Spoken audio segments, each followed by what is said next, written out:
Welcome to How to Get Rich. Hello, and welcome to How to Make $1 Million in Voiceover. Nope. Hello, and welcome to How to Make $2 million in your first month. Nope. Nope. No. You look lovely, my dear.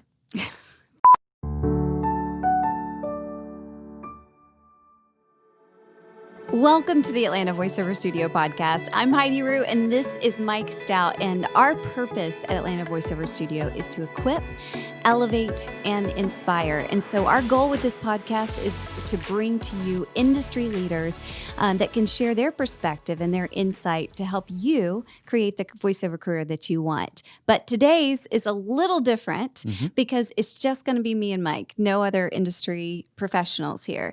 We are answering your burning questions. Not really, but we're basically creating this really honest, real conversation about voiceover. And so even after this podcast, if there's things that you still want to know, then just shoot us an email or ask us on social media. We got you. Yeah, it's something that we just wanted to do because we know when we got into voiceover, voiceover was really, it was far along, but you had to really search for certain things. So we're trying to make that easier for you so that you don't have to struggle as hard as we did trying to find answers. And we promise we will always be honest. Yeah. Well, and you know, voiceover is such a mystery too. I think that there's a lot of people that have a lot of like different assumptions about voiceover, but nobody really kind of knows what exactly you do. And then a big one is just like how to even get started in voiceover. That's such a mystery. So I didn't want to necessarily go to all our backgrounds of like how we got started in voiceover because we kind of did that on the very first episode of the podcast. Can go back and watch that. Yeah. But I wanted to talk more about just kind of some more specifics about our career as voice talent.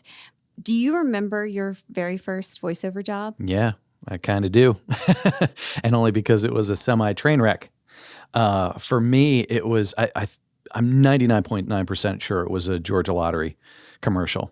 And Georgia Lottery. Which is huge to be able to book that right out the gate. Yeah, it was. And it was more of a character spot. I think I might have been actually doing some type of character, but it was great. And they're always fun recordings. But on each one, you're always going to be, they usually use a different director or creative director or producer on it. So there's all this different creativity. But on this first one for me, whatever character I was doing, I can't remember which one, but it was one that was really straining on my voice.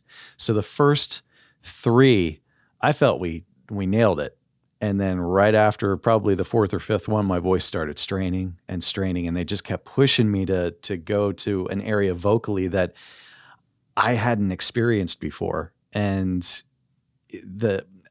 I didn't know enough to say, hey, this is really straining my voice. You're not going to get what you actually need out of me if you keep pushing me in this direction. And I'm not going to be able to go back to it without some rest for my vocal cords. But we ended up doing about 35 takes, and they ended up using probably the first one. One of the first few that I did. So that was my first foray into officially booking from my manager within that first week. What did you feel like after you walked out of that first session? Tired. I was tired. Yeah. And I was a little bit insecure. Yeah, I could say that because during that time I'd been voicing commercials for the radio station that I'd been working at. So I'm used to that sort of thing. But when you've got a bunch of people who are like, if this is where the booth is, and on that side of the camera where you are, there's all these people who are watching, and always on those recording days, there were a bunch of people, a lot of cooks in the kitchen. You know, you're looking through the glass, and the engineer doesn't have the talk back on, so you can't hear what they're talking about. And they could have been ordering lunch for all I knew, but they were just back and forth. You know, and I'm just, oh my gosh, I'm not doing this right. They're not liking what they heard. And so when I left, I was kind of, I had to call my agent afterwards, and they're like, you did fine. Yeah. I actually kind of blacked out after my first one because I think it was an industrial. I don't think it was like a commercial. Yeah. But it was over at Creative Sound. I know that. Creative I think that was Sound the very Concepts, first one. Or maybe was it Doppler? Anyways, I honestly can't totally remember. But I do remember one of the second spots that I booked, and it was, It's almost like the first one's a blur. it is because I think, Like you don't remember your wedding day. yeah, I know I had to have been nervous. And I think that the biggest thing that I was thinking is like, oh my gosh, are they going to see that this is my first VO gig? Yeah. Like, I think that was the biggest fear of mine is like, I'm going to show it. I'm going to show it. And I tried to totally put on a game face and just go, I've been doing this for, I didn't say that obviously, but I wanted to come across like I'm a professional and I've been doing this I've been for doing this. a year. Oh, what did you want me to do? Okay. Yeah. I know what you're talking about. So yeah, I do remember though, and I probably a lot of people can relate to this, is that after you get done with those gigs, man, it is like the best feeling in the world because you realize, okay, I made it through. I did it. I didn't die. I didn't die. I think that they're happy with what they got. And it's just like this best feeling because of all that we put into the career. My first booking came from after years of auditioning. If you didn't watch that first episode, it took her 4 years to book her first agent job through an agent. Yeah. So, which is a great story now. It wasn't then. Because people coming through the studio now, they're hesitant and some of them don't know if they're doing it right or they're having a hard time with it. And it's always nice to say, look, it took me this amount of time to book something. And it's not the easiest thing to hear, but it's honest, it's truthful, and it just showcases that everybody's journey is different. I booked within the first week or two. Heidi took 4 years. Do you remember encouraging me during that time? Oh, yeah. Yeah. What was going through your mind? The tears could have filled up. It's true. He's holding up a water bottle for everyone that's just listening the podcast. Yeah. What was it like during that time? Yeah. Do you remember? Yeah. I mean, the joke is that this was a pickup line before we were married, before we first started dating. Like I could listen to your voice all day. I literally could because I just loved it. I mean, I fell in love with you and your voice. Sweet.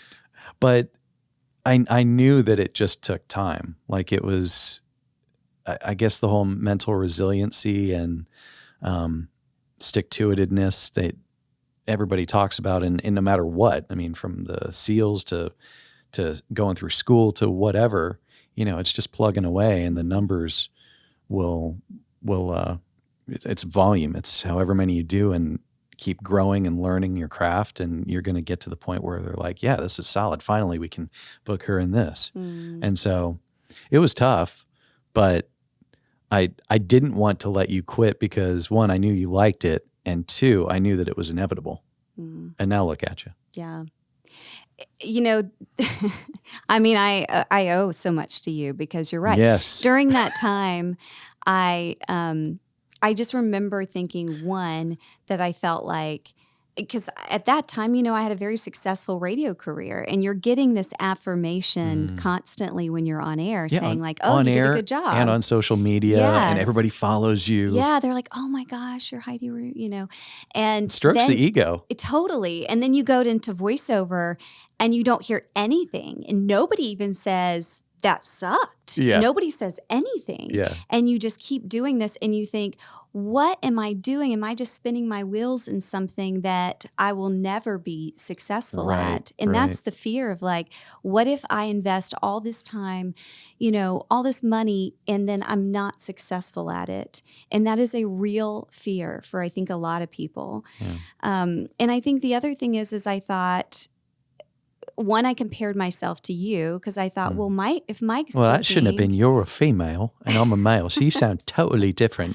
I know that now, but for a while I thought, gosh, does that just mean I really stink? And he's been successful, and I've been trying to do everything that I knew how to do, and I'm not. So was that the most fearful time? Yeah, I definitely think so. That, and when I missed my first voiceover session. It's happened to all of us. That was so scary. Oh my gosh. And it wasn't because she overslept either. It was not because I overslept. I literally... Because she's up before the birds. Yeah. And this was before the studio, and I was working from home, and so I had no makeup on. I just had yoga pants. I mean, I'd showered and stuff, but I was not looking the best or anything.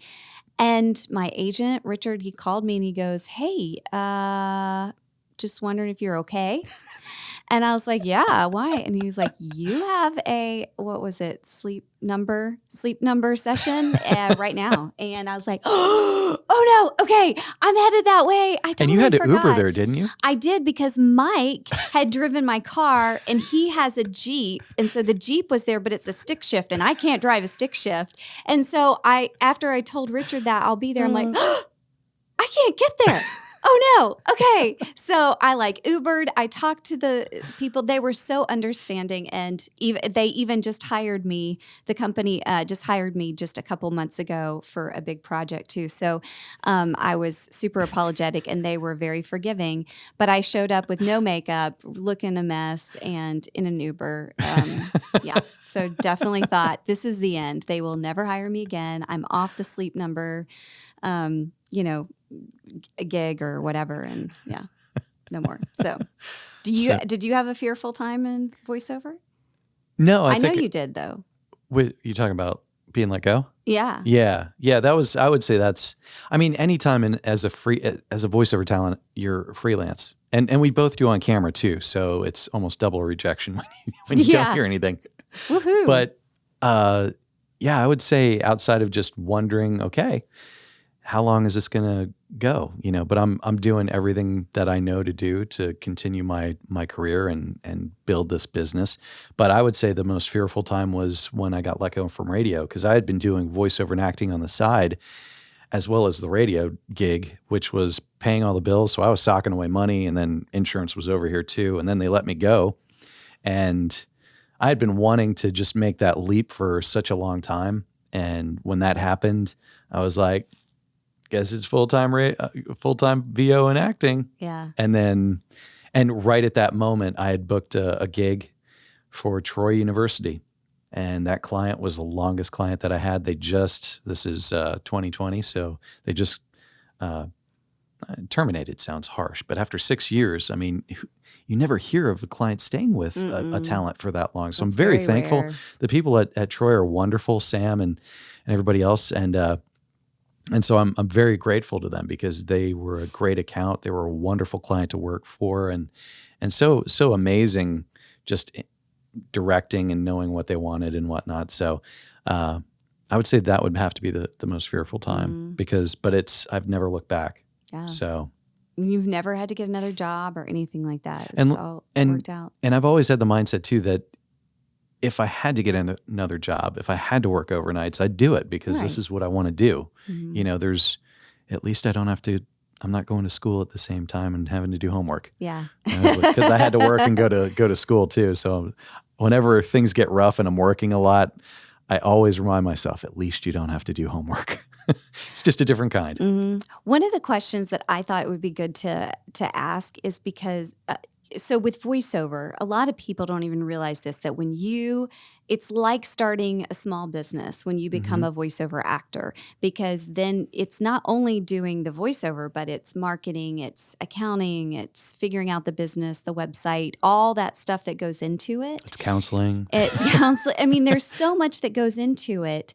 But I want to encourage people, because I think that feels very overwhelming to a lot of people when they realize how much goes into it. Engineering, you have to be your own engineer now too.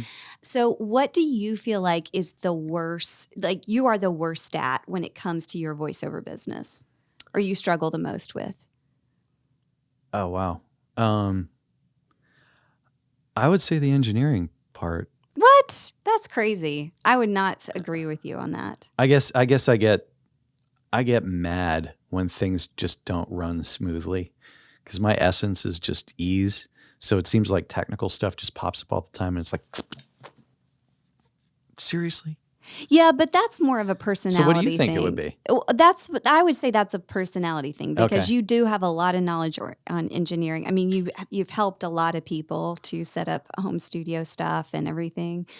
So I would say, Please answer the question that you had for me because I do not know. So the worst part. gosh, I don't even know. I feel like you're pretty good at everything. You're organized. Like you taught me how to like set up spreadsheets to keep track of clients. You're really good on social media. You're great with marketing. Well, Wow. that settles it, folks. I am perfect in this business. I'm sure. You know what? I think the worst thing for me is that I can, even though we constantly study and we constantly learn and we take things in and try and get better as a craft, I think I can tend to just fall into a rut with auditions when they come in, and not give each of them the weight that I need to give them. I think that can become a temptation. Yeah. Especially when we get busy here, at Atlanta Voiceover Studio or provoiceovertraining.com. It gets thrown to the side. Yeah. So what would you say for you? Oh, I think accounting. Oh my gosh. Oh, I think everybody is that way. That's It's so hard. And Mike knows this, but like we have a wonderful accountant and his wife really has helped me with QuickBooks because for a while I was just doing through Excel, but it was not working for me at all. Yeah. Excel was not. And so I set up QuickBooks. This has been years ago, but it was so confusing and so overwhelming to me that I will never forget bawling on their at their office, trying to go through QuickBooks and saying, I just hate QuickBooks so much. And It's been a lot of tears in this career for her. Do this again. I'm never gonna figure this out. Were you ugly crying? And I was. And I was like, the IRS is going to come after me just because I have no idea how to even do this. So I hope that the IRS is just dropping everything. They're like, we got a beat on a voiceover talent who can't invoice worth crap.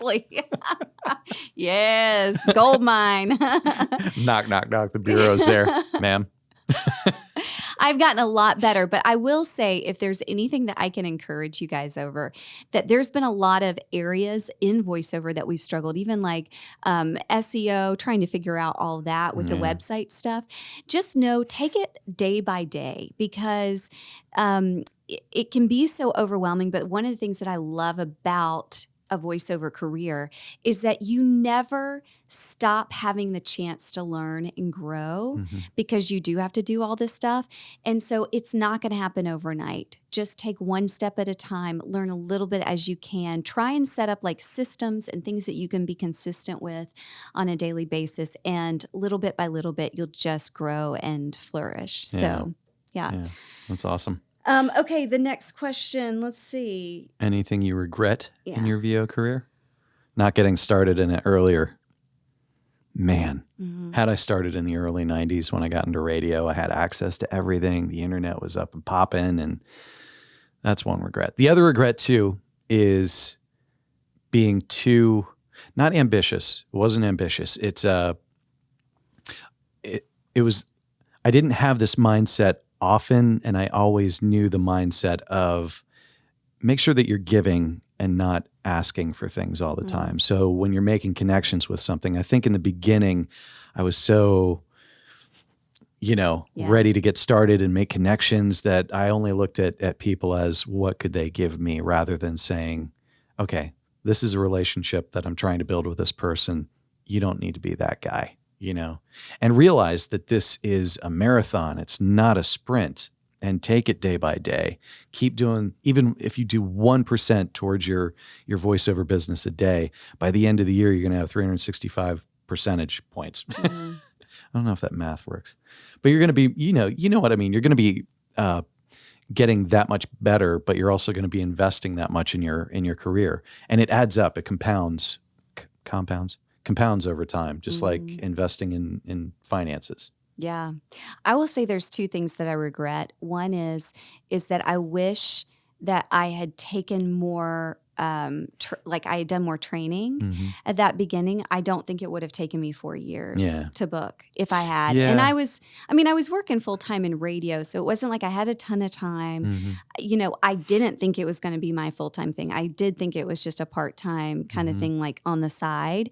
But if I had done the training, I definitely think it would have happened a lot sooner than 4 years. But wouldn't you say also that's the trap of being in radio? I mean, even though we were in radio and I felt like we had pretty good heads on our shoulders, the ego that puts with you when That's true. listeners, and it's like, I know what I'm doing. I'm going to do Yeah. and it kind of crosses over to auditions that we did, and it's like, I know what I'm supposed to do. I know how this is supposed to sound, because we've worked with the salespeople and recorded stuff for them all the time, and obviously, that's what they do. No, they sell. They don't write copy. That is so true. Yeah. Yeah. I mean, it's so true. So don't have an ego.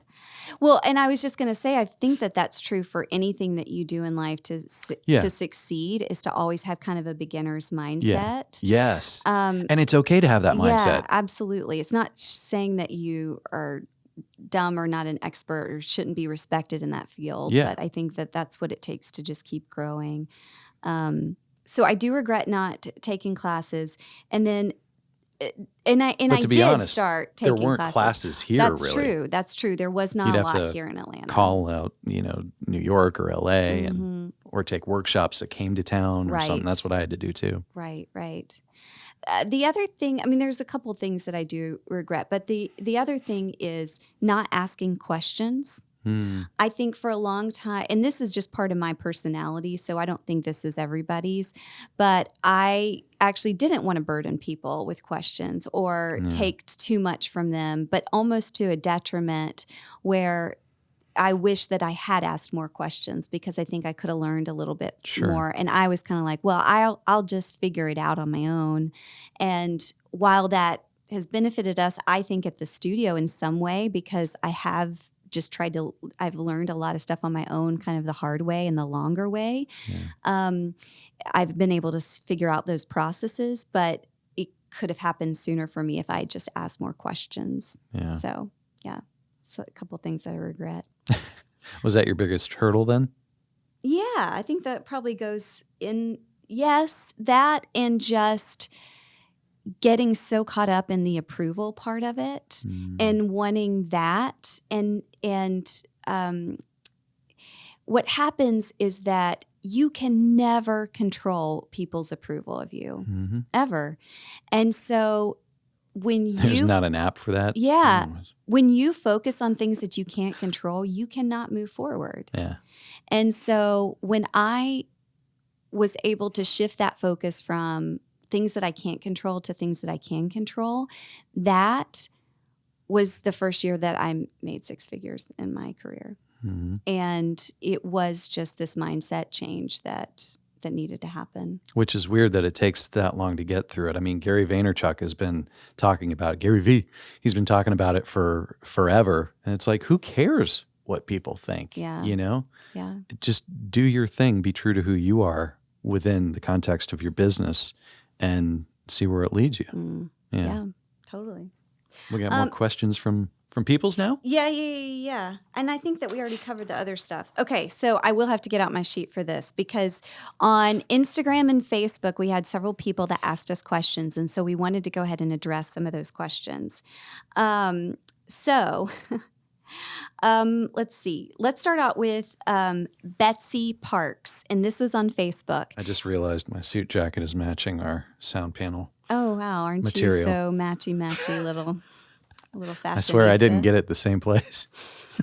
That's a side note. Okay. I'm glad that everyone knows that now. So Betsy Parks, she asked on Facebook, thoughts on changing your last name. So she's actually been working in voiceover for 10 years. And so she already has like a certain name that she's used in voiceover, and she's getting married and she wonders, should she change her last name or is that going to hurt her voiceover career? That's and a I thought perfect this was a question for great you. question. Yes, because Professionally, I'm Heidi Rew, which is my maiden name, but legally, I am Heidi Stoudt. And Betsy, what I did was, I do think that it could hurt your career. I would definitely, if Parks is your voiceover name, I would definitely stay with that. Mm-hmm. And what I do is my LLC is Heidi Rew Productions. So professionally on my email, website, and everything, it's still Heidi Rew. But legally, I am Heidi Stoudt. So sometimes I think Mike probably may be like, hey, yeah, you never use Heidi Stoudt because anytime it's a professional thing or people know me as Heidi Rew, I just say Heidi Rew, but legally I'm Stoudt. I made her, we have insurance on me. So I was like, you're going to use Heidi Stoudt if you want that money. If you decide Exactly, to Betsy. whack me, have me whacked. So Dominique asked, what are some good agencies for people who are new to VO to submit to? You want to take that? Nope. Okay. Yeah, new agencies. I mean, I think you should find the agencies that are within your region. Always start close to home. I think that's probably the best way. And definitely do pay to play sites. Voiceovers.com is wonderful. I've enjoyed that platform. Yeah, they do things a little bit different. Their business model is a little different, and I kind of like the way that they're doing it. VO Planet is another one. You've been on Voice 123. It's a great place to get possible gigs, possible ongoing gigs as well. Same with voiceovers. I've had people who've come back like for big lots doing some of their industrial stuff. But yeah, I would say pay to plays. As far as agencies go, look where you are, whatever region you're in, look closer to the home, and then kind of extrapolate out. If you want reputable agencies to look for, you can go to voicecastinghub.com. They've got a full list of agencies on there that are really, really good. And follow the submission policies and get going on your business. And I would say, too, as you're starting out, know what you can handle. Like, do that spreadsheet, keep track of these agencies that you want to get in touch with, put their name, put their phone number, website, and then notes. I emailed them on this day, follow up on this day, and keep track of it. So if you're only comfortable submitting to 5 agencies a week, then just do 5. If you could do more, do more. It's okay. You're allowed to have more than one voiceover agent. And you need more than one voiceover agent. And I would say that I don't think that there's one particular like voiceover agent that's better, not for like beginners. I will say if you know of a new voiceover agency, then jump on that, because the likelihood of them having somebody that's similar on their roster, they need talent. And so you can help them fulfill that. But the other thing that I would say is something that's kind of easy and a low-hanging fruit for anybody that does on-camera acting is that a lot of times on-camera agencies also have a voiceover department. And so that is a very easy way to get on with a voiceover agent. If you already are on camera, and just say, hey, listen, I've been taking voiceover classes. I got my demo. I would love for you to consider repping me for voiceover as well. And that's just a really easy way to be able to do that. Yeah, I'm glad you went into that, because I was going to say, one more thing. Yeah. And Emma Scott, she asked, what is the best way to get an animation gig? That's the $1 million question right there. You want me to take that one? Sure. Is that what you're asking? Sure. So first and foremost, agencies that you're going to get on with, the 99% of them are going to be commercial agents. So I would say keep your animation goals in mind, but work on the commercial part. Get your agencies there on your list, get your team around you, and then most likely your animation auditions will come from those agents, because I've noticed that it's been picking up within the realm of some of our agencies that we have. And you have, how many agents do you have? Counting? 8? Yeah. Okay. Yeah, I think I'm around there too. So 6 to 8. And even then there's still some crossover that's happening, but a lot more animation now that COVID's happened. It's kind of driven people to find talent with home studios, not only within LA and San Francisco, which is the big hub for animation. And we've got a little one going on here with Cartoon Network and whatnot. But a lot of those people or a lot of those agents are now getting submissions and sending it out to all their people for auditions. So get that commercial agent. And if you find out any agent that is getting more animation auditions than another, then, I mean, by all means, submit to them. And submit, if you have an animation demo reel, submit to agencies that do specialize in animation. But for the most part, the majority of agencies out there survive off of commercial work that you get. And we just had Sarah Sherman, which is an animation casting director, on with us. Yeah. We do once a month on the first Tuesday of every month, we do a virtual industry pro workout where we have a guest. And so she was one of our guests, and she had said she's out in LA.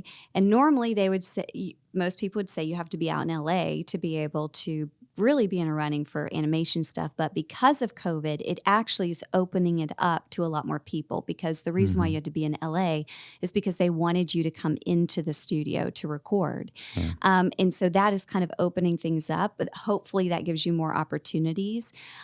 Animation gigs mainly will come through agents, especially bigger stuff through,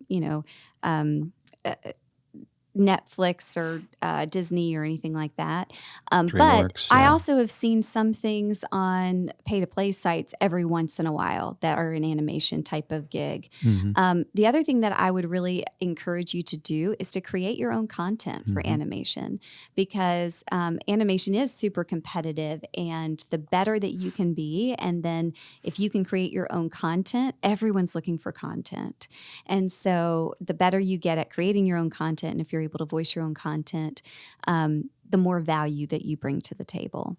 And I will say, this goes along with anything, but if you think that you're good at animation because you have a few voices, and I'm saying this being vulnerable here, I thought that was me. Like, I had good voices that I could do. And then I started going to a coach, and it's like, oh, I didn't even take, the layers off and start diving deep into these characters that could actually come to life, even more so than just the voice, because it's not just about the voice anymore. It's about the acting. So you need to train, especially for animation, especially for video games. Those are like movies now. You've got to put in the work. I mean, these are crafts to learn. Yes, you can get stuff here and there, but if you're not investing in yourself and putting that training in so that you can just have these characters right off the bat, or that you can't just go there emotionally like that, they're going to find somebody who can. So you got to be ready for when those opportunities come. And I would say train. Yeah. Tiffany Smith asked, what class should I start as a newbie? I'll take this one if you want to get. Oh, you got the easy one. Yeah. Yeah, strategy. I got the paper. But Tiffany, I would say most places, like we have an intro to voiceover workshop. So you can that's what we recommend to everyone to start off with. It's a 3-hour workshop. And what it does is it allows you to get a better overview of the voiceover industry. Teaches you how to make millions. Nope. Still no. But then you also get a chance to go through scripts, and it really gives you a chance to go, okay, is this something that I do want to pursue? Because like we've said before, it's like starting a small business. And so if you're going to invest your time, if you're going to invest your money into this career, we want to make sure that you think that, okay, this really is something that I want to do before you spend a ton of money on classes. So I would say start with an intro to voiceover workshop. We have one that's great, and you can do it virtually or in person. But then there's other places too that I'm sure around you, if there's another voiceover studio, then they have stuff like that as well. And it might be active by the time this goes up, but we'll be having the intro to voiceover workshop available on provoiceovertraining.com as well. So you can do that on your own. So basically that would just be a video thing that you go through. But if you can do it via Zoom, or if you can do it live with us, that's always the best way, because you get in the booth, you get the full experience with it. And it's so much fun. Yeah. So you want to take Patrick's question? Yes, Patrick asked. You want to say his last name? Oh, Patrick Fior? Yeah. Patrick says, what's a good way to break into the business if you have zero experience or connections? See question 3. That's my answer. They don't know what question 3 was. Oh, it was where should I start as a newbie? I know, but we just numbered that for our sheet. Oh. Oh, jeez. It's been a long week, y'all. We're doing this on a Friday. Oh my gosh. Yeah, Patrick, I mean, I would say the same thing. Start with the Intro to Voiceover workshop, because you will get a great overview of everything and realize that that's a part of our stewardship values, I would say, because we value your time as well as we value our time. And this, if by the end of this 3-hour workshop that you're not into it, well, then we pretty much gave you the great information that you could make that decision. And then you could say, nope, not interested, and you won't waste any more time with it. Or you could say, no, this is something that I really want to do. What are my next steps? We're big about stewardship here, and kind of being able to guide you with where you should go in your career. Or at least give you ideas. And one of the things about this, as you start out in voiceover, is to realize, and we've said it time and time again, and we never stop repeating it, it's a marathon. It's not a sprint. If you think you're going to just make $10,000 in your first month as a voiceover actor, most likely it's not going to happen. As Brian Bremer, who leads our Intro to Voiceover workshop, says, lightning can strike. And it can happen. But for the most part, it'll be incremental. You'll have seasons of plenty and seasons of not so much. And so you try and just realize what those rhythms are, and you put in the work to get better and better. But you realize that it's an ongoing thing, and you are a business. Rather than investing $250,000 into building a pizza restaurant, you are investing in yourself as that restaurant. So the cost of admission is you need to take training to be ready to get a demo. You need to get that demo, pay for that demo, get a good demo, because you need a good demo to shop around to agents. You don't want your friend next door, well, I've got Audacity on my computer. I got GarageBand. I got this little mic. You can just speak into the computer. No, you need to get it professionally done. You need to invest in a website. That's your storefront. Where are people going to go? How can they see you? And then there's all these other things that come after that, but it's incremental. But the good thing about voiceover too is once you start getting that training, you can start auditioning. And not only that, you can let your friends and family know in person or on LinkedIn that, hey, you're doing this now, because you'll have a sphere of influence within your circle of friends and family and business associates that none of us do. And you never know when somebody there is going to need voiceover experience. So we had somebody who came through the beginner voiceover intensive. She worked at a bank, and then she found out that, oh, they're actually doing training for XYZ. She could submit herself for that and get extra work for it. Or at the very least, she could get experience doing it. So all that to say, you never know. And you can make money as you go along. But there's no set, schedule, or we can guide you with a roadmap, but there's no set thing of do this, and then the money will flow. Yeah. It's just not a reality. It's like the same thing with acting. I could take because we both do on camera acting. I can audition as much as possible. There's no set path to being a star or a celebrity. So same way with voiceover. Yeah. Along the same lines, Eli Isaiah asked, should I do private coaching to help get a demo and market myself? Eli, yes, private coaching is great. And you can do that through Atlanta Voiceover Studio, or there's other places that you can go to get private coaching. I would definitely say do coaching first before you do a demo, and definitely make sure that you're ready for that. And then the coach can really help you kind of guide you to marketing yourself, figuring out what you're the best at, like your range and everything, and probably something that you can bring to the table for agents. So yes, definitely. Is that last one mine? Yep. Oh. And then I've got one more at the end. Oh, okay. Donkis Dad Jokes. I love it. Says, I have a demo. Where's the best place to shop it, or do I need an agent? yes, you should get an agent. You don't need an agent. There are lots of talent out there who have made careers out of this just because they hustle, but they also know how to hustle and they know how to market. So where's the best place to shop it? I would say start what we talked about earlier. Go to voicecastinghub.com, find the agents that are reputable within your area and start shopping around your demo to them. And then move outward. So, and once you get so say you're in Atlanta, shop it around for some agents here. Once you get an agent in the Southeast, then move to the North, focus on the North, then move to the Midwest, then move out West. Get one in each region. That's usually the best way to do it. Yeah. And make sure that your demo is up to date too. Is it a demo that you did, 10 years ago? You probably want to redo it, because if you've been training along that whole time period, then you've probably gotten better. You need to showcase your range, especially because 10 years ago, the trends were totally different than they were now. 10 years ago, I could get away with a read that was coming off like this. It was almost like I was coming off the radio. Now it's just, this is how things are. COVID, 2020. It's more natural. It's real. It's down to earth. That sounded a lot more sweeter than what I would say for COVID 20. I didn't want to say it, but I'm going to say it. 2020. I didn't want to say it. In times like these. Unprecedented. Unprecedented. That's it. In these unprecedented times. If I had 5 cents for every time I heard that over the past. Or we've had to say it. Yeah.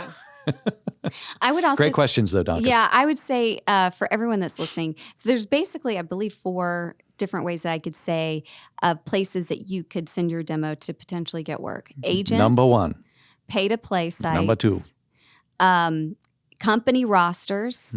So like studio rosters that do sound design and mixing and stuff like that. Sometimes they have rosters that they send out auditions to, or like some type of companies. Sometimes they have their own rosters. E-learning companies will have their own rosters, things like that. And then the 4th one is just personal contacts. And so that means like people that you talk to on LinkedIn or people that you already know, that you've worked with, things like that. And 2, I mean, you can always submit to production companies, but I would call them up and ask if they have a talent roster. Don't just automatically assume, because I've heard probably half and half. Like some production companies like it and they have a roster, but others are like, we don't have a roster, so why are these voiceover talent getting in touch with us? So do the work. Just put in the work.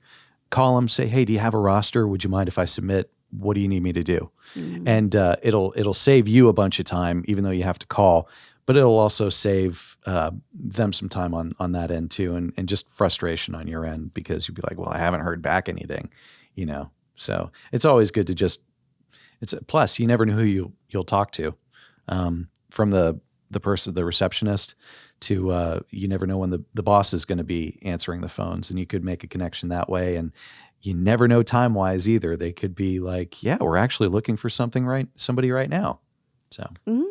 And then the last question comes from Adrienne Profeta. And she said, if you taped a VO pilot and never heard anything back, does it mean it is not going to be a show? I'm assuming this is like an animation pilot, is what I'm assuming. And Adrienne, I would say, yeah. I mean, who knows? Honestly, you don't know. Yeah. I would say if you booked it through an agent, check with them. Yeah, if you booked it through an agent, check with them. I think it's totally fine to send to follow up, just to kind of check in, especially if it's been a while. But there's been times where I think Mike probably is the same way. I auditioned for. There was one thing I had auditioned for like over a year prior. And then they said, my agent emailed and said, you're booked for this. And I'm like, what? I don't remember auditioning for that. And they're like, yeah, you auditioned for it over a year ago. And they just have their stuff together to be able to start this project. Crazy. I mean, you think a full year, 365 days. I mean, it's just nuts. And to that point, when you're doing auditions as voiceover talent, we can be wrapped up in, oh my gosh, did I get it right? Did I do this? Did I do that? Knowing that things could take a year, and then in our brains, if that's one of the only auditions that we've received, if you're just starting out, it could just drive you nuts. So you just kind of have to do it and then forget about it. And then you never know what'll happen. Yeah, that's very true. Very key. Well, thank you guys so much for joining us. This took a little longer than we kind of thought. We hope we answered some questions. Yeah, and if you have any other questions, feel free. We're open books and we're here to help. And if you don't follow us, then we try and offer a lot of tips too on social media. So you can find us on Instagram at Atlanta Voiceover Studio or ATLVO Studio. Shoot. It'll be in the show notes. Don't worry. Or in the description. And then we're on Facebook and Twitter and even TikTok. Yes, we do have a TikTok. As long as that lasts around. So we're here to help. All of the information, our website and everything will be in the show notes or in the description. And thank you so much for joining us today. We try and put out a new podcast every single month at the beginning of the month. And so stay tuned for next month's. Yeah. Thank you.